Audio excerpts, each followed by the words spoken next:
Estamos en contacto con Luis Seco, es economista y queremos saber su análisis y apreciación con respecto a estos dos datos que recién compartíamos. Luis, ¿qué tal? Bienvenido. Aquí Eleonora Richmüller lo saluda. ¿Cómo le va? ¿Qué tal, Leonor? Comparte conmigo. Luis, bueno, yo mencionaba dos puntos importantes en términos económicos para nuestro país.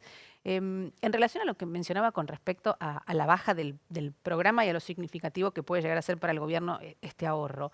em, ¿Qué tan representativo es en términos del Producto Bruto Interno? Sabemos que el gobierno además, bueno, ha tomado algunas decisiones como por ejemplo la baja en las retenciones y que de alguna forma tiene que empezar a compensar lo que no ingresa por un lado, tendrá que ingresar por otro, también en términos de impuestos coparticipables.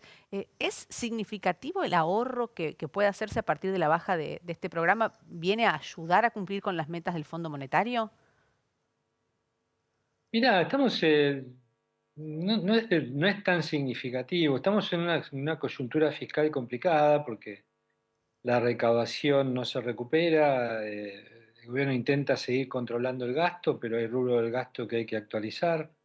Eh, no miramos mucho la cuestión fiscal porque hay una voluntad manifiesta del gobierno de mantener su superávit, ¿no? Entonces todo colabora, pongámoslo en esos términos. Lo que pasa es que también estamos en el medio de un efecto, digamos, de un shock global que no conocemos bien las consecuencias. Hoy fue un día muy duro, digamos, en la escalada del conflicto. Imagínate que se bombardearon las dos principales plantas del mundo, las dos más grandes del mundo, una en Qatar y otra en Irán. Y los precios reaccionaron muy rápido, el del petróleo y el del gas, y supongo que la escalada va a seguir mañana porque en los últimos minutos hubo un comunicado de Qatar Energía diciendo de que el daño en su planta es extenso, o sea que es grande. Así que, digamos, es muy difícil juzgar hoy, digamos, si esto tocar acá, tocar allá, va a poder compensar todo lo que está pasando a escala global, que tarde o temprano nos va a afectar, ¿no? Y en el corto plazo nos afecta más eh, por el lado del control de la inflación y qué va a hacer el gobierno con el tema de, y ahí viene lo fiscal de nuevo, que era la reducción de subsidios, ¿no? Si los va a reducir y va a dejar que los consumidores tengamos que pagar el efecto pleno del shock energético en nuestras facturas de gas y luz o si los va a seguir manteniendo, ¿no? Qué complejo, ¿no? Porque pensaba de alguna manera, inevitablemente, si sube el combustible, eso hace que todos los sectores tengan aumentos, ¿no? Hay términos logísticos, ¿no? Digamos, es como que se traslada, estamos integrados a este mundo, es parte, digamos, inevitable, ¿no? Que impacte lo mismo que está pasando a nivel global en otros países, el aumento del petróleo en un conflicto que no se sabe cuándo va a terminar, ¿no? Entonces, bueno, allí, bueno, el gobierno no tiene como el volante de esto que está pasando, nadie lo tiene más allá de, ¿no? de las potencias que están disputando ahora esta guerra en Medio Oriente. Ahora, ¿cómo el gobierno puede acompañar ese aumento? Es uno de los temas que cree que pueden estar hablando de a ver, que alguna variable puede verse modificada en pos de que los argentinos puedan, a ver, la quita de subsidios, los datos inflacionarios, está, digamos, todo también quizás sujeto a lo que pueda pasar con ese dato en torno al petróleo. ¿Influye en las decisiones gubernamentales, cree? Sí, claro, digamos, va a tener que tomar alguna decisión el gobierno.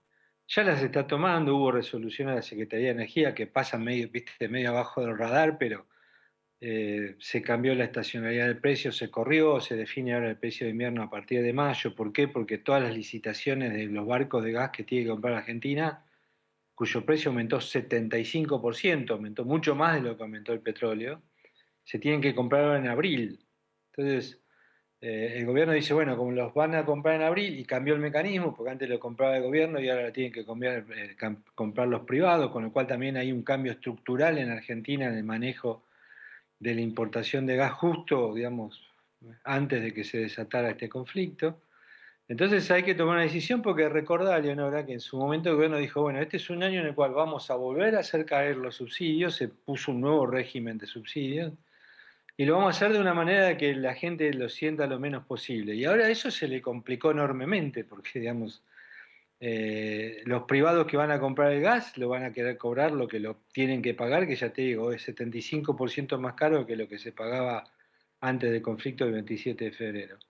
Y al mismo tiempo el gobierno tiene que decidir y dar una señal muy clara, porque no se pueden manipular demasiado los precios cuando vos querés que sea la energía uno de los motores de la nueva Argentina, ¿no? Entonces, si vos das una señal equivocada en materia de precio, te metés demasiado a la hora de tratar de aislar efectos y demás, alguno puede llegar a pensar, che, pero al final volvemos a la vieja historia de la compensación de los precios globales sobre los bolsillos locales, ¿no? Entonces, ahí es una decisión complicada la que va a tener que tomar el presidente y su equipo. Dijiste algo al pasar que es lo más importante, y hiciste muy bien en notarlo, que es la duración del conflicto. ¿Quién sabe cuánto dura esto? Ahora, lo que estamos cada vez más claro es que si vos destruís plantas, la reconstrucción no es tan fácil. No, está claro. Más para el país perdedor, en este caso que podría ser Irán, pero ahora ya se está afectando Irak, Qatar. Hoy hubo una planta en Irán que fue destruida por el ejército israelí. Uno de los socios de esa planta es Qatar también, con lo cual Qatar es, viste, es como el corazón del mundo en materia de gas. O sea, esto tiende a complicarse, más allá de que el conflicto termine mañana, sus secuelas las vamos a ver durante todo el invierno de Argentina. Y a mí me preocupa el efecto que va a tener eso sobre, como bien mencionaste, toda la presión inflacionaria, ¿no? Pienso en varias cuestiones. Hace apenas un día atrás, en la Bolsa de Comercio de Córdoba, el presidente mencionó que esperaban para agosto un 0% de dato inflacionario. Bueno, a ver, sería fantástico, ¿no? Pero digo, no suena un tanto ambicioso en este contexto, parece bastante complicado, como que cada día se va complicando más la coyuntura como para poder lograr ese 0% por un lado. Y por otro lado, en torno a lo que recién mencionaba con respecto a la importación de gas, eh, pienso de qué manera puede impactar en los precios, si habrá faltante. Bueno, inevitablemente todos los inviernos hablamos de que a veces se cierra el suministro, ¿no? En la venta de gas en las estaciones de servicio, para ver de qué manera también puede llegar al ámbito productivo. ¿Cuál puede ser el impacto real de esto último también? Son las dos cosas que me quedaron así como resonando. Eh, para empezar, por último, no creo que haya racionamiento a ese extremo, pero lo vamos a ver ahora cuando se defina esas importaciones que hay que empezar a contratar y si es que están disponibles, porque vos das un punto clave, ¿no? Porque el precio puede ser 70% más caro, pero el barco tiene que venir para acá y no irse para Asia u otro lado, ¿no? Entonces ahí vamos a tener un tema. Si no, volveremos a tener restricciones. Ahí hay que explicarle muy bien a tus televidentes que em, nosotros usamos mucho gas para generar luz, ¿no? Entonces, a veces no es solo es un tema de el gas en la hornalla o el gas en la estación de servicio o en la producción de alguna empresa que usa gas de manera intensiva, sino también el tema de la generación eléctrica. Así que ahí hay canales que habrá que ver. Hay otro canal que se habla muy poco todavía en Argentina, que es el mercado de fertilizantes. La mayor parte de fertilizantes del Sí. mundo también pasa por Hormuz. China acaba de anunciar que liberó sus reservas estratégicas de fertilizantes para que los eh, productores chinos, digamos, los farmers, los campesinos tengan fertilizantes disponibles para que no se corra riesgo su producción de alimentos. La Argentina no tiene esa capacidad de decir tengo reservas estratégicas de fertilizantes, hay que ir y pagarla Sí, contra culo de camión, sí. dirían los acareros, digamos.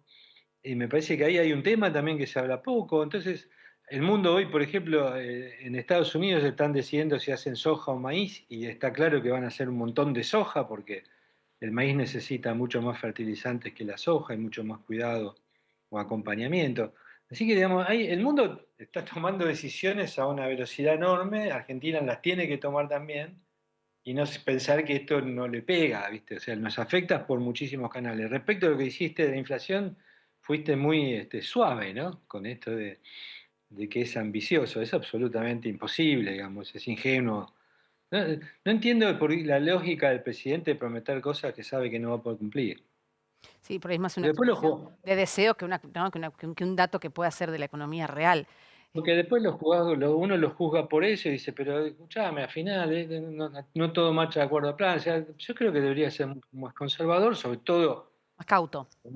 sí, con este panorama que tiene hoy la Argentina por delante, que como dijiste bien, no tiene nada que ver con, no es algo que produce el gobierno, pero me parece que va a ser muy difícil llegar a esa tasa de inflación Incluso sin el conflicto era difícil, imagínate ahora, ¿no? En relación a esto que mencionaba con respecto a los fertilizantes, que es algo bueno también, que hay que darle trascendencia, porque solamente por el precio, sino por la complejidad también en el acceso, em, pensaban que inevitablemente también va a trasladarse en el aumento de los alimentos, que ya de por sí pueden aumentar por el transporte y la logística, con lo cual eh, los alimentos, que es algo de lo que uno no puede, digamos, prescindir, también puede que tengan un aumento significativo a corto plazo. Sí, yo creo que ahí no sé si va a tener tanta repercusión Ok, en la Argentina, digamos. Veremos cómo van cambiando los precios de las commodities a escala global. Inicialmente, no hace mucho, la soja había marcado el récord histórico de precio en Chicago, hace, ¿cuánto? A principios de la semana pasada.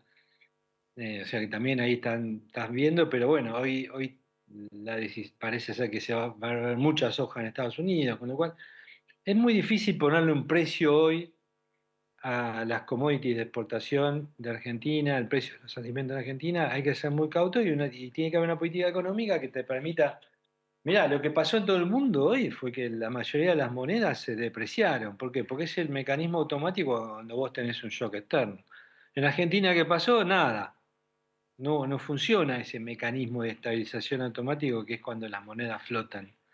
El gobierno tiene miedo a flotar, entonces lo que hace es controlar todo lo que puede el tipo de cambio. Bueno, eso nos expone también, ¿no? Si vos mirás lo que pasó con las monedas de todos los países con los que comerciamos, todas se depreciaron, con lo cual Argentina está mucho más cara que antes también. Entonces, son cuestiones que me parece que hay que sopesar.